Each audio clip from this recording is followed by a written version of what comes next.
Salam guys, hari ni kita nak tengok adakah berbalik smartphone rugged Oukitel FossyBoard F105 kalau dibandingkan dengan harganya bawah RM420 saja.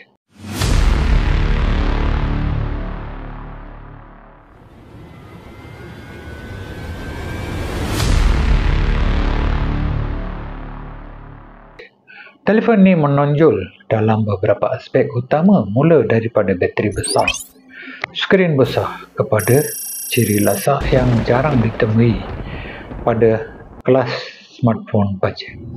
Yang pertama Oukitel FossyBoard F105 hadir dengan bateri yang amat besar, 10,300 mAh, yang bermakna anda boleh guna seharian malah lebih tanpa risau charge selalu.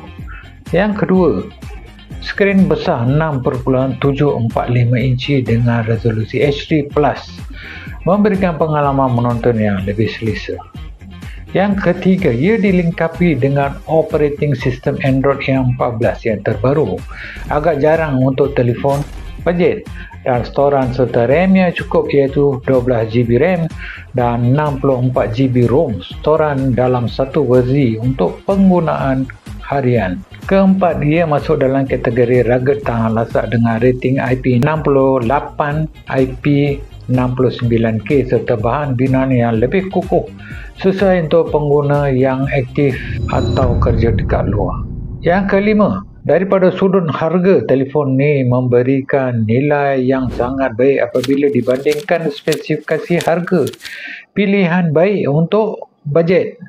Sudah tentu ada beberapa kelemahan seperti resolusi skrin hanya HD+, pengecasan mungkin lambat bergantung pada varian ataupun variasi, dan prestasi kamera mungkin tidak menandingi model flagship ataupun yang lebih mahal.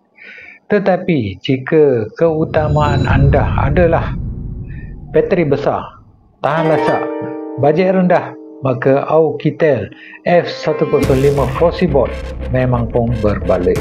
Kalau berkenan dengan model ni, boleh order terus daripada store rasmi dekat sini. Sekian, terima kasih dan jumpa lagi di video akan datang.